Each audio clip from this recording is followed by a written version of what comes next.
Welcome back to the harbor. I'm your host, the Kino Cowboy, here with Boston Flasher and our guest, Rayne. What's up, Rayne? Or, if you're not into the whole brevity thing, it can be whatever you want. The royal we. There you So what's go. up, Rayne? Chilling. Chilling like villain. And just to clarify, that's not a White Russian. It's almond milk. This is a non-alcoholic, non-dairy beverage. There you go. There you go. I think the dude would still abide by that. Yeah, why not? I think so. So how did you come to this movie, Rayne? It's funny, I was thinking about that and I was trying to remember because I know I used to have this shirt at like Walmart and stuff, how they'll have those like stock footage, just like basic, Spider-Man, I remember I had one that said the dude abides and he's like, and I had bleached tie-dyed it and it was so sick and I loved it. And I couldn't remember if I did that in high school, if I was wearing that in high school, or if I was wearing it like those years between end of high school, beginning of college kind of blend together. But I don't know. It was sometime around that age. So like anywhere from like 17 to 18, 16 to 18 range. That's about when I watched it too. Yeah. It was probably around 16, watching it at my pop's house. I'd like learned about it on the internet, and then I was like, I gotta watch this shit, dude. This shit looks hilarious. And then watched it and probably seen it like 30 times since then, honestly. This is definitely one of those films that you come to when you're a teenager and you continue to watch it over and over. Early college, just like Fear and Loathing or Pulp Fiction, those kinds of movies that get you into heavier film, but then you want to go back when you're older and see, oh, is this still a banger, a masterpiece? And you go back and you're like, oh, good, this is still, it's still because to me this is a like 10 out of 10 film. Yeah, it's a masterpiece in my opinion. So I know it's like one of the strongest Coen brother films ever, and the Coen brothers produce nothing but strong movies. It's great. It's like a warm sweater. Yeah, it's like a warm robe. Like your favorite t-shirt. It never gets old. Right. Absolutely. As soon as you turn it on, you get that comforting music and Sam Elliott talking to you. You fall back into the movie. Yeah, I was like going back and watching it. I didn't get all the way through it, but it's just that soundtrack has been in my head. Oh yeah, absolutely. The music in that thing is just like spot fucking on for like the whole tone of the film too. Like there's not a spot where you're like, oh, this music doesn't fit very well. Right. Everything is just perfectly. The whole movie is as lackadaisical as the dude himself. That's a good word. Yeah. Lackadaisical. Yeah.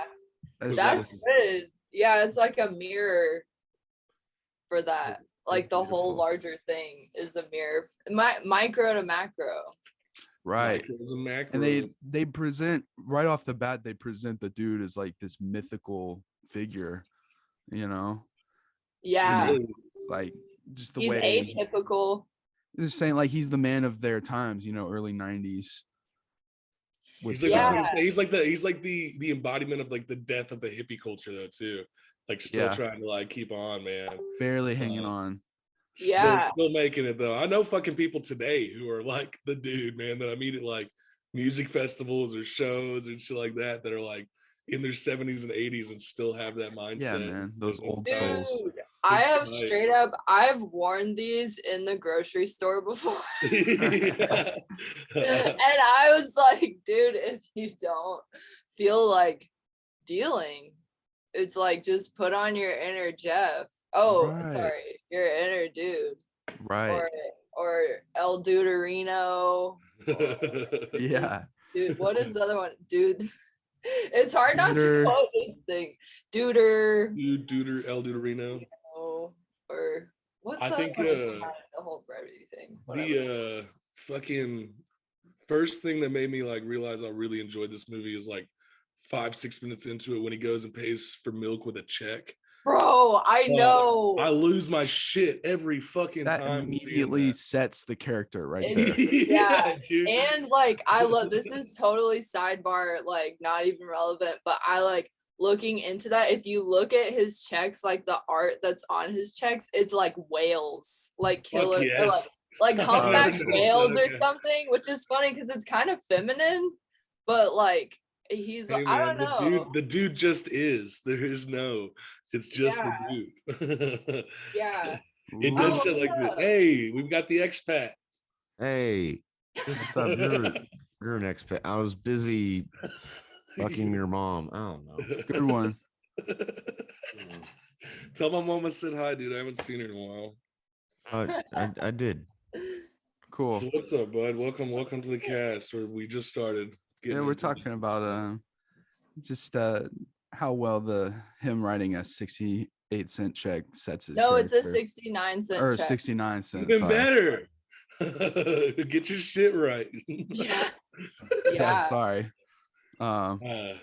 What's do you think that check bounced? Very likely. No, That's what I'm well, thinking. I think it's 69-cent check bounced. maybe here's my thing. He somehow pays rent in California. No, he Kinda. doesn't. He Not goes to normally. the landlord's interpretive dance moves and he just skirts rent. I know. I wish Well, I could do that shit. Like He the pays in dude, kindness, he says bro. he says he's 10 days late. And he's like, oh, okay, man. But he hasn't been evicted. yeah, Fucking because his welfare check, landlord's man. a little I don't like to use this language, but a little bitch. Yeah, that's fair.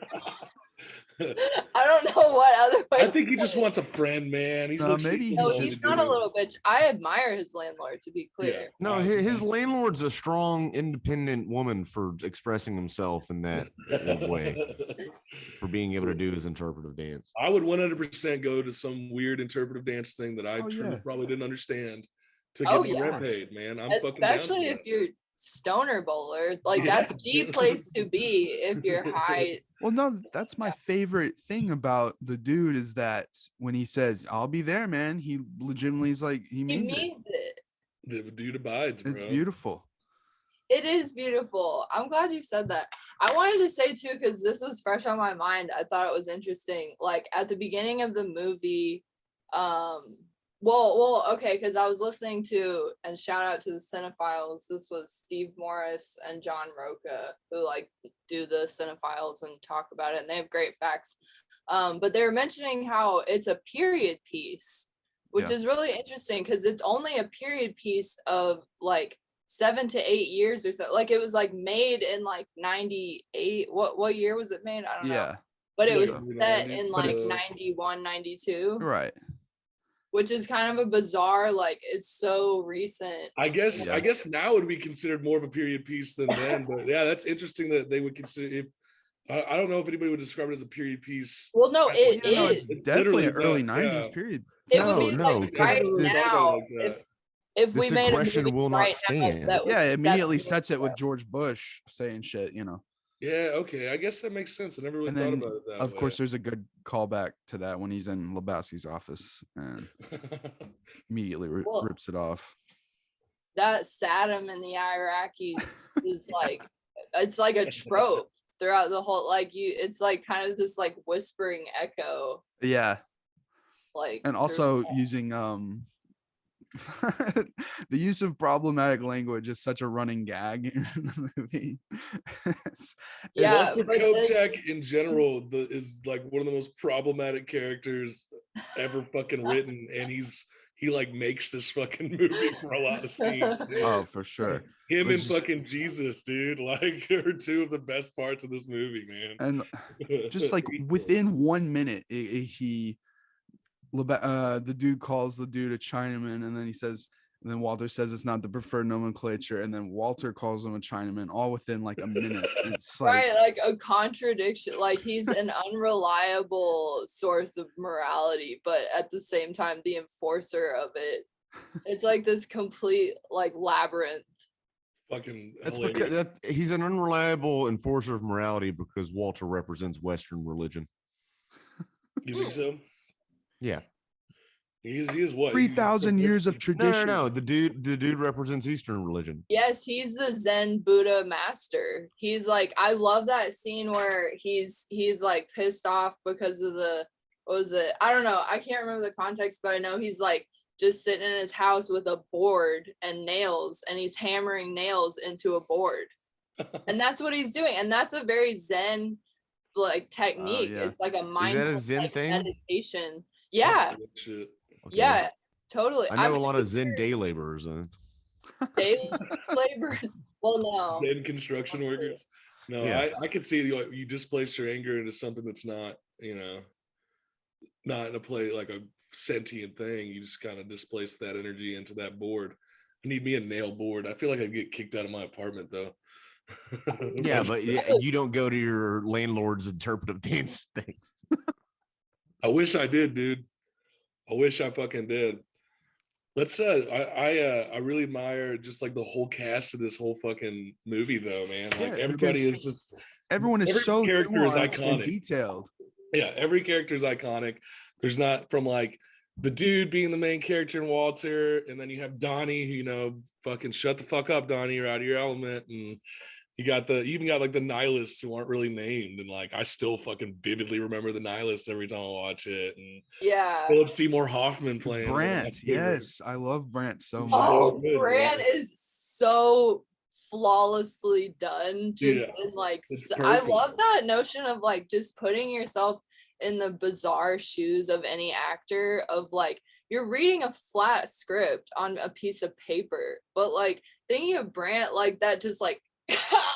like that absolute like what a strange take on something like how like I think Philip Seymour Hoffman was like the king of that shit back in the 90s though. Like you got that, and you got his character in Boogie Nights, and then you got his weird ass character in Punch Drunk Love. It's like he's pretty good at playing just like kind of weird, kind of abstract. Yeah, for sure. He's got range.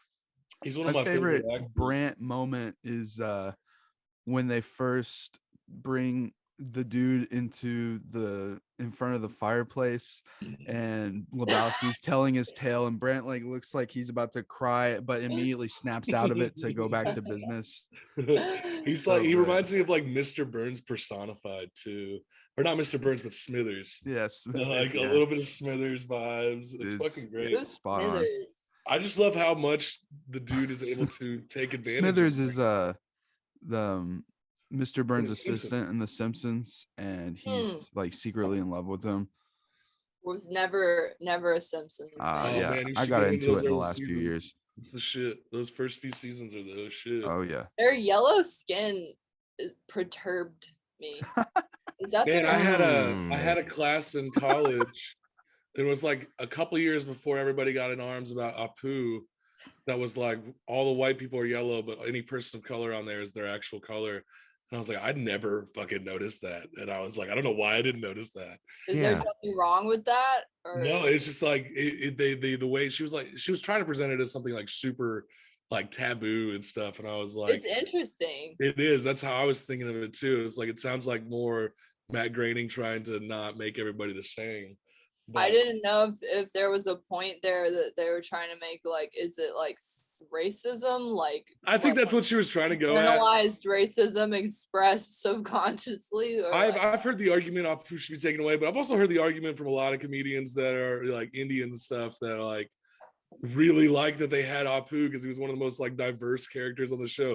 You watch Apu go from like store manager to like having kids and like getting married and shit. You get all these character arcs for him, but then everybody's focusing on the a white guy playing him in an Indian accent, But well, anyway, yeah.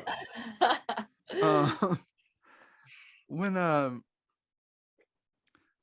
the dude is first taken in, or he first visits Lebowski, and Lebowski just is not having it. And, the bum's lost, all that. But also there's another callback to just the scene right before it when Lebowski says that Chinaman took them from me in Korea. It's like yeah, that thread.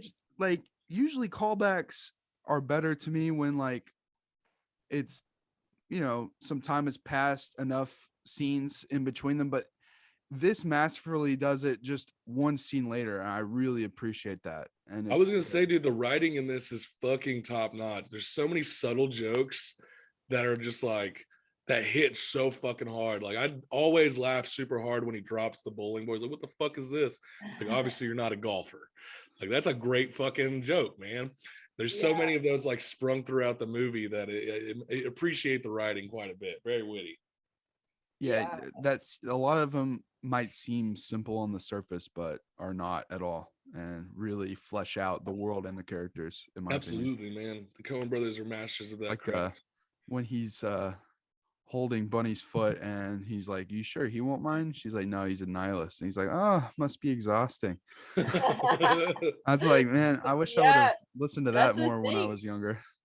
He's so intelligent. Yeah, he's this like diverse and complex conundrum of like you perceive him as one thing, but he's actually so much more than, I don't know. Do you think the dude went to college? And, Absolutely. Could be. And then what did he was study? like protesting against Philosophy or something, man. I could see that. Yeah. But philosophy is actually, you have to write a lot. I was He gonna didn't say pass college. studies. We never said he graduated college. No, that's true. This dude dropped out of college to follow the Dead on tour for fucking 3 years. He's he's got to have. I think he came into some sort of like insurance check or something that he's been kind of like spreading thin for a while. That's what I think too, man. Or like disability or something. He I said, knowing people, I feel like if the dude were like a real person and still around today, he'd be telling people that we're seeing the Grateful Dead we're seeing now is not the real one, man. Well, he was apparently the dude was based on a real guy. His name was Jeff Dowd. Really? I didn't know that. that. If you look this dude up, he's like pretty wacky looking. I'm about to check out Jeff Downs, the voice of Master Chief in Halo. No, Jeff Dowd. No, I don't know. He was like some Hollywood like producer. Oh, I know who the fuck this is. I didn't realize they based it on him. Yeah, okay, that makes more sense. Okay, yeah, cool. Yeah, this guy produced a bunch of he produced the Big Lebowski and stuff like that. Kind of an egomaniac if he's producing the Big Lebowski. It's probably oh, true. Yeah. I don't know. Would you pass up that opportunity? Like, no, I wouldn't. Machine behind Might have Jeff you? Bridges play me fucking down. That sounds awesome. Yeah. Like, no thanks. Don't do that. Like, man, I want to talk about the complexity of fucking Walter Kochek for a minute, man. Okay. Oh, so much shit just bottled into one big old fucking man of rage, and I love John Goodman. Yeah, John Goodman. Where is he from? He's from like Milwaukee, or no? He's Midwest as fuck. Strong Midwest vibes. He's in Roseanne. I mean, I love Roseanne. I love Roseanne too. I used to watch that shit all the fucking time. I know, as a kid, it was Roseanne. on at night. I love it. The Harbor Podcast stands Roseanne, just so we have an official statement. Not like the actual Roseanne bar. No. But like, I totally love the show. Like, the show's tight. This podcast is sponsored by Ambien. Right. It's Missouri. John from Missouri. Okay, cool. He definitely. But he's got something about like Southern charm is so universally like palatable. It's like a warm blanket. Same thing with Sam Elliott. It's that Sam Elliott. Dude, like it's like, but I was looking at him. Where's he from? He was born in Sacramento. Which I'm like, huh. That's the West. That's rancher. That's rancher vibe. And Missouri was a border state, and you can't trust anybody from there. They don't know how to be loyal. They can't pick a side. Bunch of flip-floppers, those Missourians. Missourians. I like that throughout it though, like Walter Kochek, he's just a ball of rage, but at the same time he's trying so hard not to be. He's a teddy bear. Like, he's a teddy bear until he fucks up someone's car and is yelling at a fucking teenager. Dude, my favorite, so good. Apparently they didn't like pay out that neighborhood. Like that was like something like that. I forgot the specifics of it, but like that was part of that was some authentic. That Yeah, is one of the most iconic majority- movies. The majority of this film happens because of stupid dongus behavior. Very like fucked up Three Stooges X. Yeah, comedy of errors. mostly Walter's fault, Yeah. like when he jumps out with the ringer and in the car and he like hurts himself. He had no point to that. Most of the conflict is from Walter doing stupid Is- shit. it's Is his comedy of military background. errors, is that like a term? Like, That's a term. what is that? Like, talk more about that. It's a comedy where errors. Now I don't know if it actually applies here because I think it has more to do with making errors and social faux pas, and things like that. But it's a comedy where the comedy comes, largely from the errors that everybody's making, people making mistakes constantly. Because the entire plot of this movie would almost be the same if the dude had done nothing the entire movie, except Donnie might be alive. Yeah. I hate when people say the movie has no plot or it's pointless. I'm like, dude, you missed the whole movie. It's I a guess. ride. The pointlessness. It opens with a shot of a tumbleweed. That's your thematic establishment. Oh, right there. yeah. Right. Yeah. That's a good point. I knew that when I was 17. So Yeah, because I guess it does take a couple watches to really, for me at least, as a kid or a teenager, it took like a couple watches to really truly appreciate it. Some movies are like that. I liked it first time. Some people, my brother, I think most of the movie, for example, he only saw it once. He was like, but he also thinks that about, I don't know, anything without an explosion, I guess. I swear to God, it's weird. My dad picks and chooses when he understands movies, and he surprisingly understands the shit out of this movie. Really? Yeah, he quotes it all the time and really likes it. But most of the shit my dad listens, like, does your dad? right, Is it because he relates to the Jesus? No, fuck no. No, but like I remember we talked about Dune when it came out, and he's like, this shit was awful. And I was like, what the fuck are you talking about? But my dad was the one who showed me the Big Lebowski. And I was like he's like half, it's pretty fucking weird. But going back to Walter, just any scene that it could be calmly done, he escalates it to the fucking max. He's like the king of escalation, and everything could be like subtly done. But no, Walter's got to make a thematic fucking scene of it. And I think it has to do with like his PTSD, maybe, like where he feels like if things are just kind of calm and normal, then something fucking bad's about to happen. So I'm gonna beat the punch and make the punch my own. And I fucking respect it, dude. I really do. Yeah, except Well, it gets him into trouble the whole movie. I'll tell you what, man, that fucking scene where he pulls his gun out in a fucking bowling alley, I swear to God, could happen in this town where I live right now.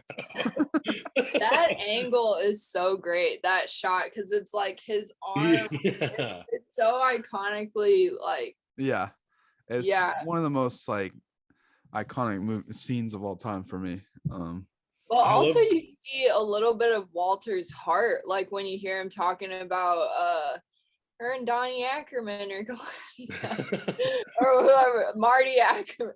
They're like, he's watching the dog. Yeah, the fucking dog. Fucking bowling shit. Yeah, his ex-wife's dog with fucking papers. Yeah, like, but that kind of communicates this like super chewy, soft, sensitive, like candy heart of his. I feel like, because that's like, I don't know. But he's also stuck in the past. I was just say he's down bad, but if you told Walter he was down bad, he'd fucking kick your ass. Like he'd be like, "No, I'm not down bad. You're down." I disagree. I got enough pussy and nom to get me through the winter. I appreciate what he's doing. I think I like that he's like converting to Judaism and like trying to can't bowl on certain days. And, yeah, he's trying so hard. I think he's trying so hard to change the person too, man. Like I sure as shit don't fucking roll. Yeah. It's fucking great. It made me want to no, it didn't. Never mind. I was like, oh, it made me want to look into Judaism. Like, I've never really been interested. Nah, I'm okay. But I do think that him throughout the movie, he tries to change himself in certain spots, but he just can't allow himself to get out of the past for sure. It's a lot of him. Yeah, because like he has remorse that when the dude tells he's like, Smokey's a fragile guy, man, blah blah blah, and he's like, oh well, I did not know that. And you can tell he does feel a little bit bad, so at least that's there. For sure. It's funny because that line, that's what's so incredible about the mastery of an actor like this. Because even that, well, I did not know that, because I feel like it's kind of in the same turn. He genuinely didn't know, and it's also this roundabout kind of like cinching punch of like, it's almost like sarcasm, but at the same time he still means it. Like, but then that line's funny too, because the dude's saying that because he's a pacifist. Yeah. In a way. Yeah. Yeah. I do want to say my interpretation of this movie when I was younger, well, you know, I had my viewpoint of it, and then there was a point where I'd finally done like mushrooms and stuff like that, and rewatched it after that, and my complete perception of like a lot of these scenes, I just got like a whole new understanding of it. Especially when he drinks that like tainted White Russian and goes on that massive like psychedelic trip. I remember watching that and being like, I understand this now. Like, whoa. Talk about an incredible like whoa scene. Yeah. Like that's transported into just Fantastica. Yeah. Like of like, it's like they're like ladies like all in little like dance. I don't know. It's really neat, that scene, to be transported out of the grounded real world. Yeah, absolutely. Yeah, I love that. I love that so much. Because that whole introduction into that begins with that woman being tossed up. It's like that, and she's just that beautiful, like topless girl. Yeah, and Weird Al's tossing her into the sky. But was it? No, but it always looked like Weird Al to me. Don't ask me why, but like the way the music that's going when they're throwing her in the blanket, it reminds me of kind of like the heavy like breaths I would take when I'm starting to like really come up on something. Oh, true. And I don't know, it's a weird connection, but that's just how I feel. Yeah, that's fair. There's a lot of like scenes in it where like I think someone had to have done some sort of psychedelic when they made that, because you don't go into like full on trips like that, but there are definitely ways that they filmed it and made it look, and like the way that the facial features and things like that, where I was like, holy shit, this is accurate.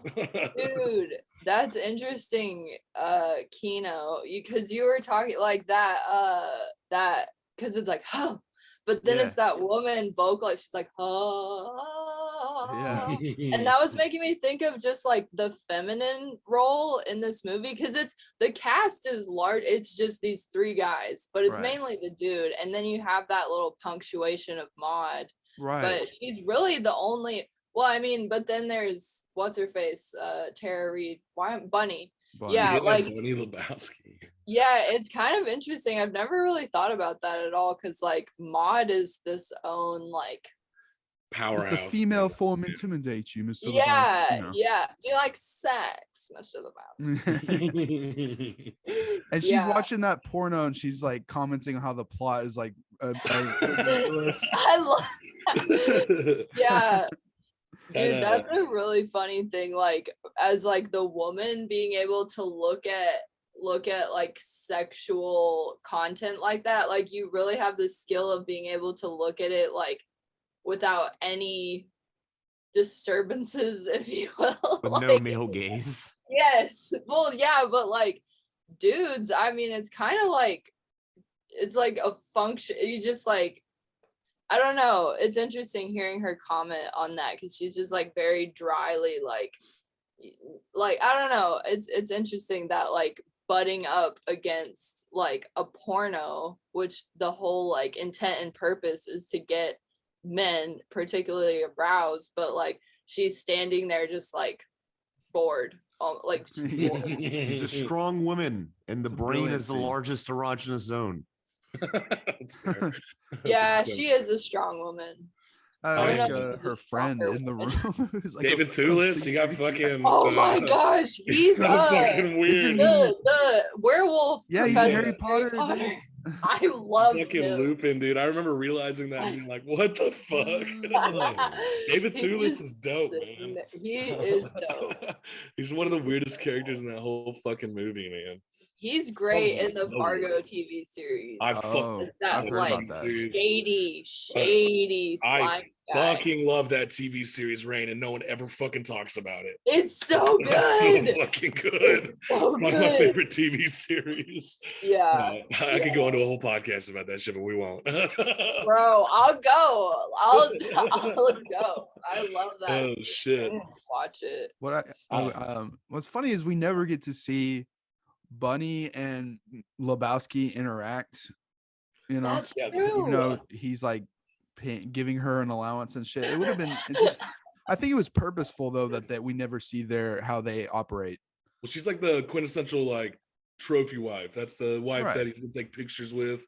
You know, there's always the question of like, does she sleep with him? And you never get that answer because they're not on screen together.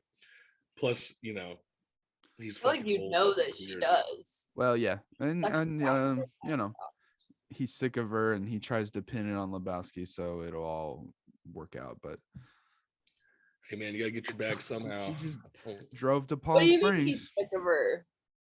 Huh? What do you mean he's sick of her? Lebowski at the end, he was trying to pin everything on the dude. The Big Lebowski is sick of Bunny and tells her to get lost. I thought no. He's like the whole thing is she like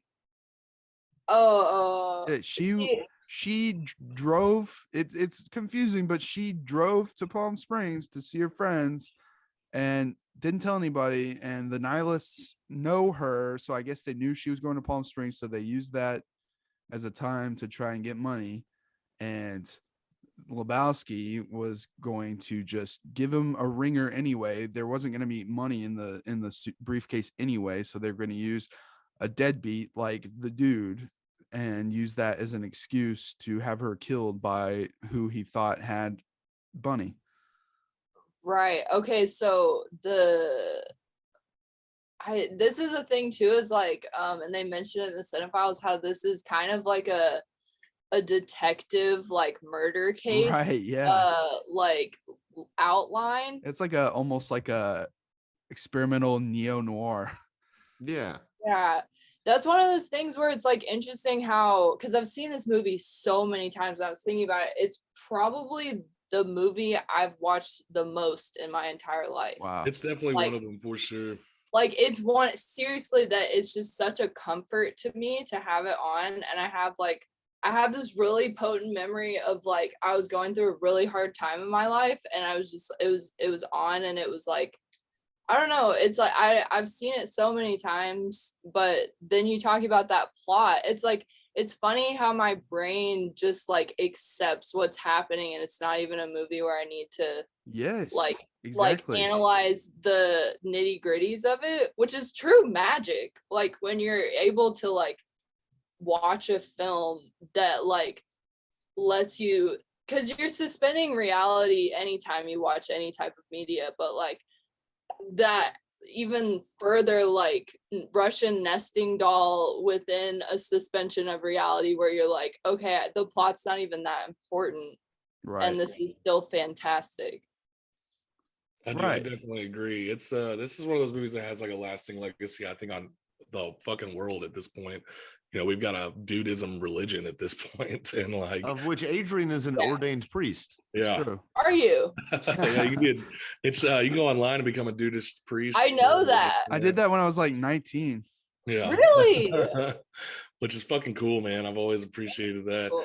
How much did it cost? No, I think it was like $20 to get it like officially printed or something. I don't remember. But it was just interesting how cult classics take form. Sometimes it takes years for people to really appreciate a movie. And yeah, I'm like, trying to see the critical response on this back in the day. Dude, that is true. Like, interesting how a cult classic is formed. I've thought about that a lot in the context of like logos. like logo design that like even this goes into like kind of bizarre stuff, but talking about it kind of on the wavelength of like sigils or magic, or because a logo is an intention that has been like galvanized into the manifest realm, and it's like a burn imprint. Like every time you interact with this particular logo, it's like imprinting your whole consciousness with the intention of the magician or the creator or whoever made that thing. But it's interesting because I've thought about the logo a lot of the Grateful Dead, or like how it's like it's something cult. It's like you can't like you're like, okay, I'm gonna make this thing, like, but something really fascinating about how it's like this synergistic relationship between the people and the human consciousness that says, okay, we're gonna allow this to be you know, like, I don't know, just this notion of cult classic. Like it's nothing that you could actually like, you can't buy that. You can't say, oh, I'm gonna pay $1 billion for this to be a cult classic. Like it's something that's like all the right, like, yeah, I don't know. Because there's a lot of movies and a lot of symbols and things like that that didn't catch a lot of you know, critical greatness back in the day. That like if you look at the Rocky Horror Picture Show, that movie was critically panned. People hated it, like the critics did, and it took them a few years, and now it's something that people go on Halloween every year to go and experience and have a fun time with. And you were presenting like the Grateful Dead symbols. They have like 3 different symbols that are literally so iconic. If I were to post a picture of them, most of the world is going to know exactly what that is. And it's crazy to see the evolution of things. And I'm curious to know in about 20 years what the next big cult phenomenon is going to be. You know, like what are we going to be able to show? Also, maybe Marvel. No, but the Incredible Hulk though. Can't have a podcast without dropping a Marvel quote. It's usually me though. Another movie that took several watches to grow on me was Blade Runner, and that's also in my top 25. And yeah, I love that movie. The new one or the old one? No, the original, final cut. I like both. And that was a movie that bombed at the box office and wasn't received that well. And then the director's cut came out in '92, and it was like a whole new deal on VHS, and everyone got into it at that time. So you never know. And think about The Room. Like, yeah, that's a the crazy fact that The Room exploded as it did, and like people consider it the worst. Some people consider it the worst movie of all time, but like if you're going out of your way to watch it with friends and have a blast, is that really the worst thing? No, that's what kind of, there's a like spectrum with the cult movie status. You can either have like exceptional fucking cinematic experiences, or it could be real shitty. Well, no, but like if you're enjoying The Room that much, then that's what I'm saying. It can be real shitty, but you like it. The fact that we have the disaster artist as a fucking thing dumbfounds me. Like just the making of like that story is just as equally as weird as the story of The Room, you know. I just think it's beautiful that so many people can come together and enjoy the Big Lebowski of all things. It's absolutely just... we have Lebowski Fest in Fayetteville. They do like nuts, a Lebowski Fest. Yeah, it's fucking fun. And then they I know a couple people who own this venue up in Fayetteville as well. They also do like a Lebowski night, and they play the movie and they serve White Russians and everybody wears the robe and stuff, and it's fun as fuck, man. It's a good like community. A ritual, you know, in a way, to dress like the characters and like go to an event and really just do this, you know, get into this headspace with all the same people that love the movie for the same reason. That's such an interesting thing to me. I love it, man. I love finding common ground with people. I love finding common interests and going to a place where everybody shares the same common interests. It's cool to be part of community. Yeah, but it's like for it to be such like just one film is the most beautiful, absolutely awesome thing. I can't really think of very many other films that do that. I mean, I don't think there's like probably any. Well, you know, there's franchises that do it. Yeah, Like, franchises for sure. you got your Disney kids, you got your Star Wars nerds, and Right, stuff like that. right, yeah. But, like, this is one movie. I guess there's a spin-off movie now too. No. Oh yeah, let's talk about the Jesus Rolls with Pete Davidson. No, thank you. Is that really with Well, Pete Davidson? Yeah, I he did know. it. It's interesting that what y'all are just talking about, like the cult impact of it, because there is like this religious almost theme throughout it, and the dude as this religious figure, Right. and that's a lot of what you see like in the like message board, like people who have continued on in this kind of legacy of the film, like he's a Zen like master. Yeah, he's Like, he's it's enlightened past us. it's that when he's like in the limo with the, he's like that Italian guy's like, and then he's like, just fuck it. Like, just, Oh yeah. oh yes, fuck it. Fuck Oh, it. The bums lost. Yeah, he is the archetype of the Gen X slacker hero. It's Yeah, great. I've I taken would probably too much from disagree. him. I don't think I guess You don't think he's a slacker? hero.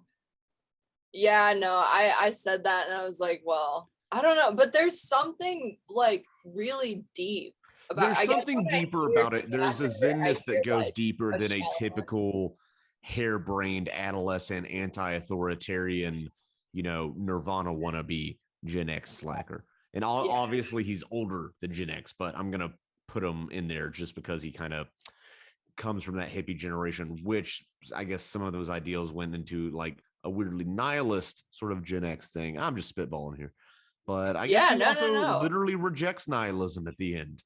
We're nihilists, we don't do anything. Yeah. Man, I want to talk about the scene where he meets the stranger and speaks with Sam Elliott, man.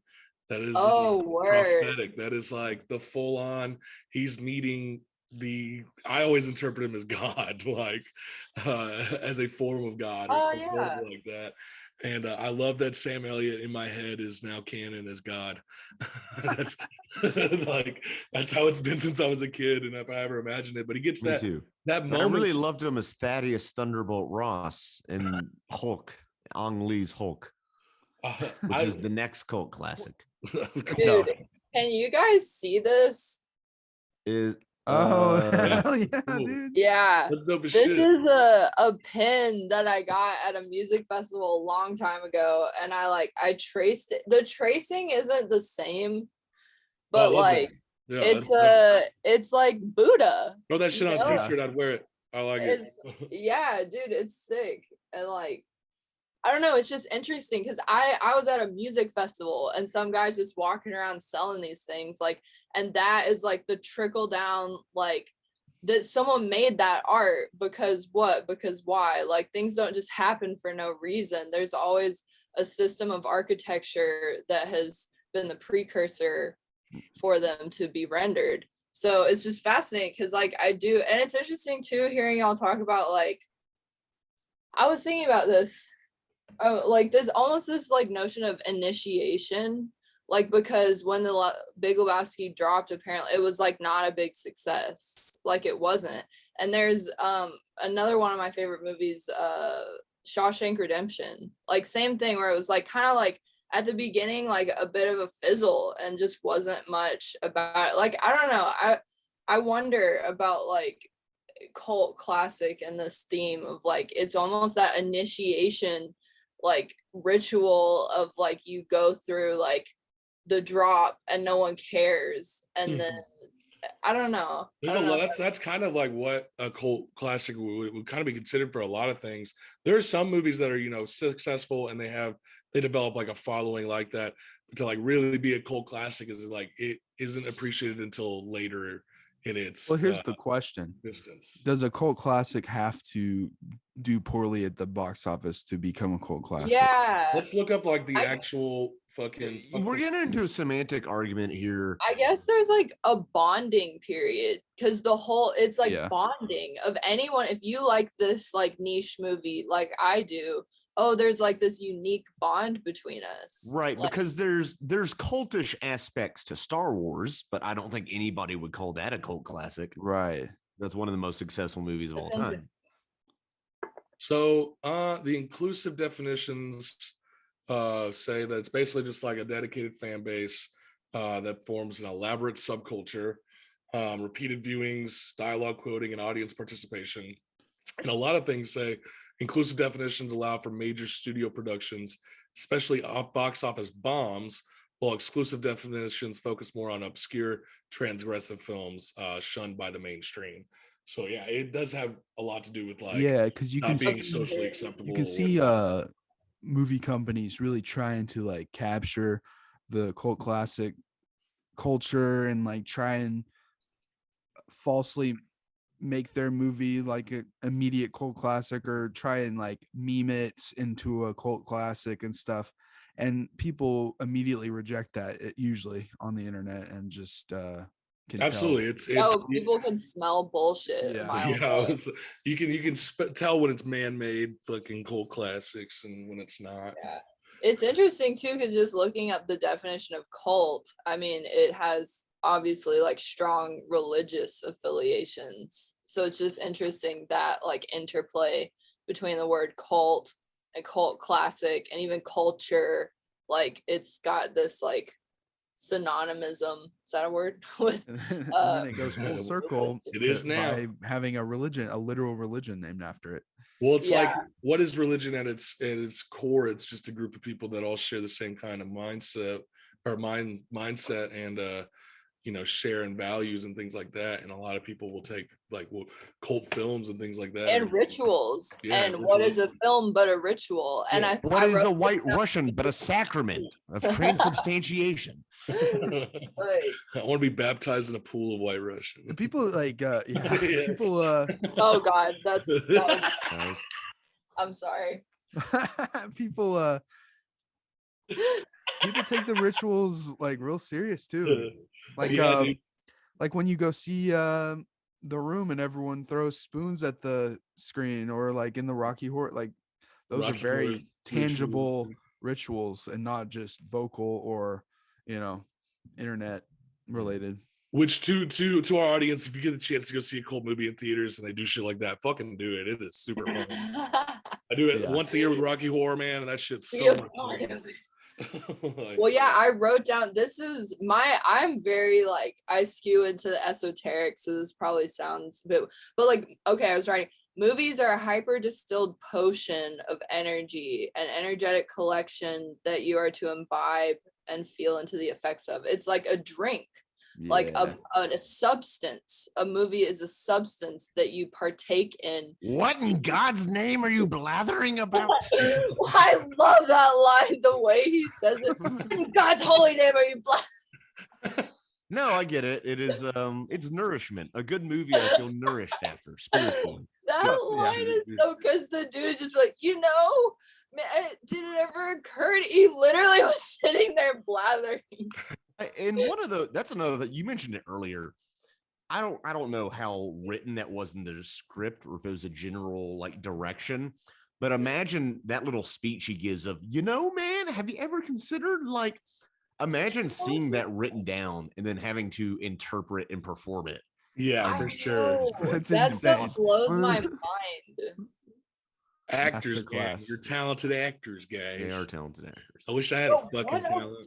Strange thing. What a strange thing. Like, you as a person, can you like imagine that, like putting yourself there, like your life is okay, like get something in the mail, like a book to read, and then your job is to like, because like your own self, like you're this own, like your own container, I don't know, like, and then to just open it up to like, Makes me think that all you actors fill are it with liars. different sacraments by watching different movies.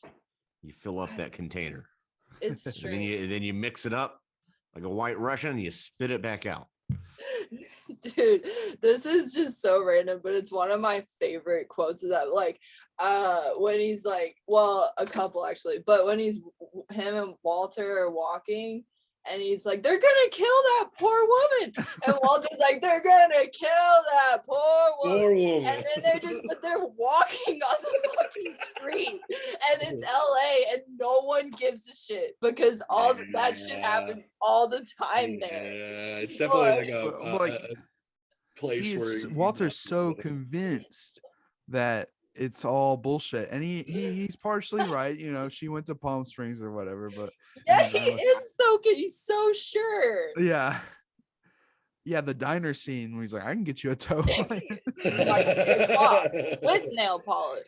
I have friends who are definitely the person to be like, I can get you a toe, dude. I've got a toe guy on lock, dude. I'll call him right fucking now, man. You don't want to know about him, but I know. Yeah, dude. There was this guy, this shady fucking guy that worked for my dad for a little while. And I was talking about some guy one time who was talking shit. He's like, bro, I'm going to be back and I'm going to get like 6 other Italians and we're going to fucking come through. And I was like, no, hold the fuck on, dude. I appreciate people like that just bullshit to the point of like, I like seeing people bullshit themselves into a corner. And that's kind of what Walter does throughout this. And it ended up ending the life of his best friend, you know, like, which rest in peace, Donnie, which is one of my favorite Steve Buscemi characters, even though he doesn't say a whole lot. Like he has, you know, his moments and things like that, but it's so fucking iconic. It's one of the main roles I think of when I think of Steve Buscemi, old crazy eyes. Right. It's like your characters are so nuanced that they don't even have to say much and still be so iconic and so important to the movie. It's incredible. Absolutely. I think like Donnie's one of the more important things in the movie. I think when he gets, you know, when he dies, like they kind of realize that shit was real this whole time, you know? He's like an anchor. Yes, absolutely. Anchored reality. That's a good one. The Coen brothers, apparently they wrote all those parts. They wrote Walter for John Goodman, the dude for Jeff Bridges, and Donnie for Steve Buscemi. And with Steve Buscemi, he's apparently like always, he's like a really fast talker, and they wanted to like turn that on its head, so he's like given very little lines. And okay, like, that makes sense. Interesting, like to take what an actor does and then do the opposite. He's in a way the straight man of the movie. He is the straight man, which is really define crazy. Straight man. I know what that is. Define it. Like the average Joe, like the guy who the working class man. Like it's the one who is most grounded and relatable among a coterie of misfits and wild characters. Yeah, just so and he exists in. I'm just talking not Donnie, but in any movie or whatever story, he exists in order to accentuate the unreality and weirdness and wackiness of the other characters. So they have something to compare yourself against. Yeah. So it's not all wacky all the time, because if everything is wacky, nothing is. Then it's normal. Believable, yeah. If everybody's super, no one. Dude, that movie rules. I want to do that sometime. Oh, what's that actor's name? I love his voice. Oh, Jason Lee? Yeah, Jason Lee. God, he's got a great voice. Yeah, he's a weirdo. I don't think he's... No, we're not getting into that. We're getting into what? Scientology. I think he still is. I don't know. No, he's not in that anymore. But anyway. Good. that was crazy, because like it's interesting too, because I lived in LA for a year, and so it's cool to have that experience of like you just see that familiarity with your surroundings. LA is such a like documented place in film and media where like I remember I would drive by the Church of Scientology, this massive that shit's insane edifice. Is that the right word? Yeah, that's the right word. The energy, really bizarre. The energy is really, insane. Really me and we Scott drove by it. Yeah, me and Scott went to LA in 2019, and we were like, you know, Sunset Boulevard, Mulholland Drive. It was really strange. It is strange. Did you guys get your feet in Hollywood Boulevard, especially. And then when I was watching the Florida Project this week, and I literally saw the hotel I stayed at like a month ago, and I was like, what the fuck? This is crazy. It is. People are so used to, like, if you live in New York or LA or Chicago, you're so used to seeing places on screen. So I don't know. It's fascinating to me. It is super fascinating. I remember watching the Florida Project where you were actually in Florida, and you know that gift shop they go to. I was like, I'm pretty sure you guys Yeah. saw that gift shop and stuff. Sure And enough, so I I got took a real photo in excited front of about it. it. And I was like, Yeah, whoa. no, I was like, yo, that's in the movie. It's cool to see that. Well, it was interesting, Adrian, because you were talking about you had made and I haven't watched it yet, but it was in the Dune episode y'all did where you're mentioning that short film like collage of like you had a short film. Yeah, Flower with Hour. Scotty. Yeah, the Yeah, flower. and Oh, your yeah. girlfriend was like on the big screen, and it was just like and you were like, it's kind of cool how like my girlfriend's face was on the big screen, and it was just interesting to me like thinking about because I've really been in the headspace of like content creation, like media. I don't know, it's fascinating that like kind of if a tree falls in the woods and no one's there to hear it kind of thing. Like Yeah, like, we had a pretty good talk with Scotty on the episode where we did the Joel Haver film about content, and if nobody sees it, if that still merits as art and things like that. And No. it's like it just depends on what your it just really depends on what your intention is. Is your intention to express yourself, or is your intention for your stuff to be seen or is it money? Yeah, basically. And like art can be all three of those things. It could be one of those things. Art is subjective, so it's whatever you really want it to be. yeah, I mean, that's a complex answer to a complex question. Absolutely. Like it could be broken down into many things, but it's something really interesting about like it's like your face on the big Oh screen. yeah, man, it's got to feel nice. It is Like interesting. Even though it's not like a legitimate theatrical release, it's some local cinema in Albuquerque running this film for this guy. That doesn't mean it's any less of a, No, man. just Because because the people who go, it's different. Instead of the content being delivered to you, you are going to the content by going to the theater. You have a different relationship to it. I think it was Sure. Sidney Lumet, he called the cinema a theater, which I mean, not a theater, a cathedral. Yeah. oh, a theater, really? Yeah, he go to cinema theater. I'll just That's a cathedral. That's a good one. Yeah, Right, because man. that was making me think of this. It taps into this vein of worship. Yeah. Of like your eye, there's many eyes on one thing. Right. Yeah. I'm taking shots of the fake butter like it's the sacrament, like it's the Yeah. Eucharist. There's a lot of things that like when you gather into a place to all collectively watch or listen or things like that, like it feels very religious sometimes. I remember there's been a few concerts where I've just like looked at the stage, looked at everybody around, and I'm like, man, this feels like we're at like we're worshiping whatever energies are being put out there, and it's fucking it just puts a big smile on my face a lot of the time. But it's an interesting thing to think about when you're going to see these things. Dude, there's this. Oh wait, sorry. No, you're good. There's this podcast I really like. Y'all might like it. It's called Conspiracy Theories and Unpopular Culture. This guy named Isaac Weishaupt does it, which I think is like a pseudonym. What's the word? That's not his real name. But he talks a lot about. He's really cool because he kind of approaches like things of the occult and magic and stuff like that from a very like logical, analytical point of view. He like breaks things down a lot, which is neat. But talking about this notion of like the big, like you take someone like Beyonce or someone like massive like that, like these are the like demigods of our time. Like they have the most power, influence, and you talk about like influence. Okay, what is that? You're changing reality. You're changing the way people view themselves and interact with others, thus altering reality itself. It's like the power that you have at that level, and talk about power as money, as energy, as time, all the same thing. And look at the disparity. Then I don't know. That's there is. That's cool. I don't know if you guys read. I don't know if you. I know some of you guys read comic books. There is a whole comic book about the concept of gods becoming celebrities. Basically, they inhabit people on Earth, and they have a certain amount of time to become a celebrity. And those are the most massive celebrities in the world. And the people are consciously knowing that these are gods. It's called The Wicked and the Divine.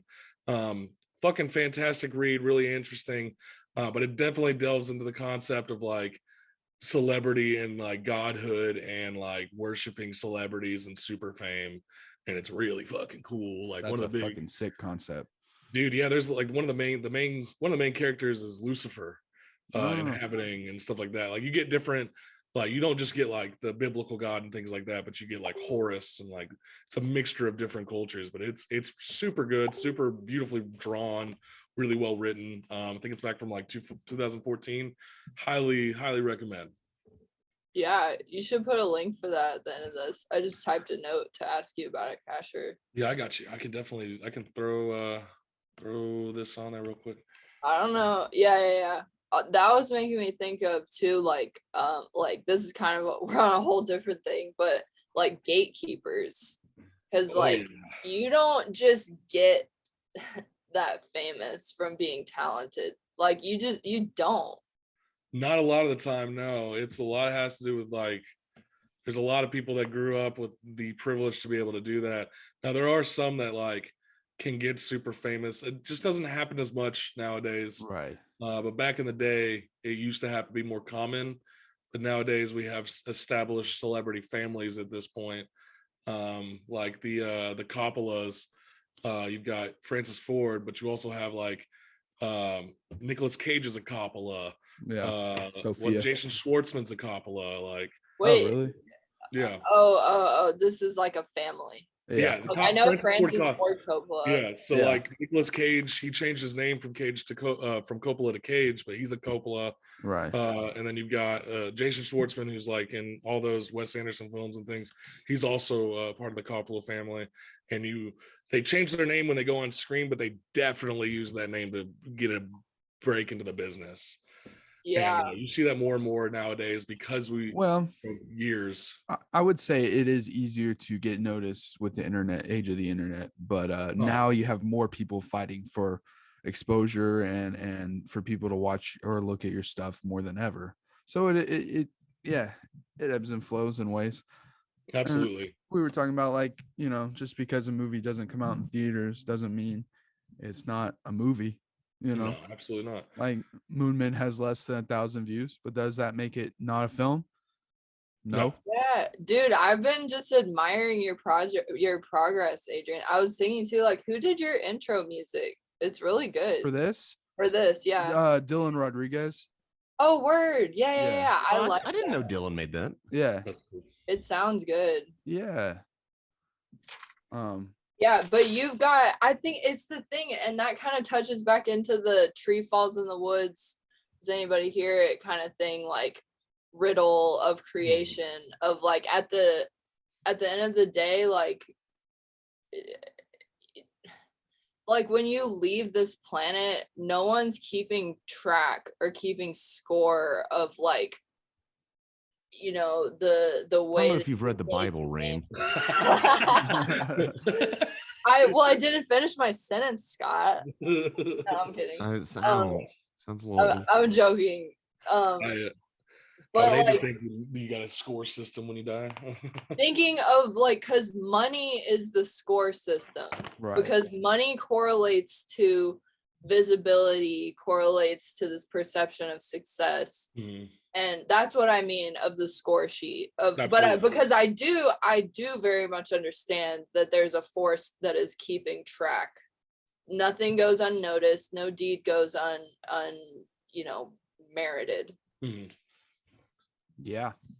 Awesome. But in the context of what you're creating, Adrian, it's like, it's all about, it's so cliche, but it's like, it all comes back to you as the individual. It's like, what's this bringing to you? Like, and with something, because I'm a creative as well, it's not even a question of if I want to, it's a function of my biology. Like, it's just something that I do without, you don't ask why, or maybe you might ask why as an exercise, but like, it's just like, as lame as it is, it's like breathing. It's natural. Like, it just happens.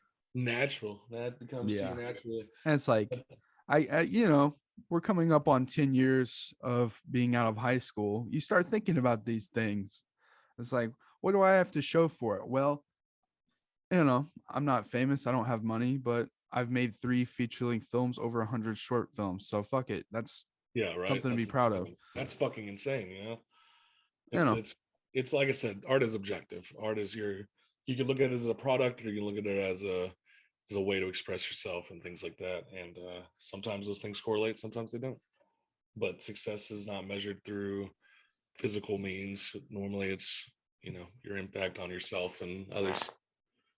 It's the high paradox that we live in, though, because what you said is true, Kasha. It's like, yeah, success isn't measured by money, but at the same time, Yeah, right. Yeah. Oh yeah, it is. That's what I've our played The culture has come Sims. to. Yeah.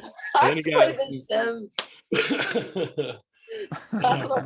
Blah, Shoofly. That's why I'm glad certain movies get the respect that they have, like the Big Absolutely. Lebowski. Or, Like the Big Lebowski. yeah. I do wonder how much in box office receipts it's made in re-releases and such. Mm. I don't know. Well, I've seen it initially- twice in theaters. I was just saying Oh, the yeah. initial run for it was only 46 million, which It's is modest, you know. yeah. It was a 46. $15 million budget. It's 46 million in box office. Yeah, probably about broke even, something like Yeah, that. I mean it wasn't Well, a bomb. Have any of you guys, what's it called? Barton Fink? Yeah, I've Yeah, seen it. I Barton love Fink's Barton the Fink. shit. Yeah, Yeah. apparently. So in this podcast, again, Cinephiles, shout out, I was listening to them. They were talking about how the Coen brothers write and how they write kind of differently than a lot of people. Like if they're working on a script and they get stuck, then they'll just put it down and walk away and go work on something else. So apparently that happened while writing The Big Lebowski. They got to a point of stuckness, and then that's when they went to work on Barton Fink. So I haven't seen that movie, but it's the same. That's a good way to actor, work. right? With the Jesus. That's an excellent way to work, and there are writers who, like, lots of people. That's a lot of the time what I do whenever I try to do anything, like if I try to write any kind of activities, usually like books. I'm reading like 3 different books at once right now. And then you've got like, if I ever play video games, so you come back to it if I'm not fucking feeling it or Right. not, I'm stuck somewhere. About the only thing I don't do that with is like movies and TV. Well, that's how I had to learn, because when writing my screenplay last year, I would just sit there for like an hour, even though I knew I had writer's block, and just sit and like not get anything done. And then I had to like just be like, okay, you know what? If today's gonna be a writer block day, I'm just gonna step away and come back and just accept that it's a writer's block day. Yeah. And some people make that sound like you're accepting defeat, but I know how my brain works at this point, and so it has really worked for me, because I know like, oh, I'm gonna get shit done. I'm gonna write today, and it works for me. Not everybody has to lock themselves in a room to fucking finish something, you know. And I want to go back to Barton Fink with that, because have you guys, Rayne? You said you hadn't. I Adrian, haven't. Asher, have you seen it? No, I haven't. Okay, so Casher, that is a movie about writer's block. It which literally makes is, so yeah. much sense now. That's the entire. It is about the creative process, and I find it really interesting. First of all, it really makes sense in hindsight that they started writing that movie when they got stuck on The Big Lebowski, but then The Big Lebowski, if you think of it, that's another film set in LA that is another side of LA that is a deconstruction of cinematic narrative as itself. Or I don't know if it's a direct deconstruction, but it is I don't know if they intentionally deconstruct it, but it's kind of like if you go to a fancy restaurant that none of us can afford, they deconstruct they have like a deconstructed thing. That's kind of like the plot of Big Lebowski, you know? I feel that. Yeah, And I totally feel it. so I feel like they almost got out their writer's block by talking about writer's block, and then probably realized like we don't need a linear narrative here. We can have a circular narrative, which itself is very Eastern. Story structures in non-Western countries is more circular than linear. Arguments are more circular. Everything is just kind of in that shape more. So that makes a lot of sense in hindsight. Yeah, that's crazy to think about now. I need to rewatch that movie now. I need to rewatch Barton Fink. Yeah, it's been about 7 years since I've I seen need it. to watch it. Yeah, you need to watch it. Another 2 underrated Coen brother movies shout outs. The Hudsucker Proxy, which is kind of similar to Brazil, but it's doing its own thing. And then the one they made in 2016, what's it called? Llewyn Davis? No. Are you talking about the one that has like Channing Tatum and all that? Yeah. Fuck, what is that called? Oh, Hail Caesar. Yeah, that movie's the shit. That movie is another one that like grew on me, and then I rewatched it a few years later. I was like, okay, I like this. That movie was the shit. Yeah, it took a couple watches for me to really enjoy it, but I fucking love that movie Yeah, now. so yeah, some of their movies take a minute. Yeah, because I remember seeing, we've talked about this, Hail Caesar in the theaters and liking it, but it stuck with me more than I thought it would, and I feel like I need to see it again at some point. Totally fair. Yeah, that was one I watched on a whim. I forgot that it even came out. It's just like the way the Coen brothers work. They put out they've got so many fucking just great movies. Like I always forget about they made No Country for Old Men. They made like Burn After Reading and A Serious Man, all that stuff. Like both of them have just put in some fucking work. And it's crazy to see the amount of pure fucking Kino that these motherfuckers drop. Like holy shit. Well, it's like people are always like, well, Coen brothers should do another comedy. They did in 2016. Go watch it. Yeah. And then you got they had the Ballad of Buster Scruggs a few years ago. Oh yeah, right. Oh, I like that one. That movie's the shit. I love that movie so much. I love that actor, that guy from Holes. Yeah. Tim Blake Nelson. Yeah, he's great. He's got that. I just love a good Southern accent. He's got that twang. Yeah, it was super twangy. Yeah, Coen Brothers, pure Kino, all that shit. Wait, define Kino again? I feel like the cream of the crop, true cinema. True cinema, from the German word for cinema, because the Germans are the master filmmakers. Don't say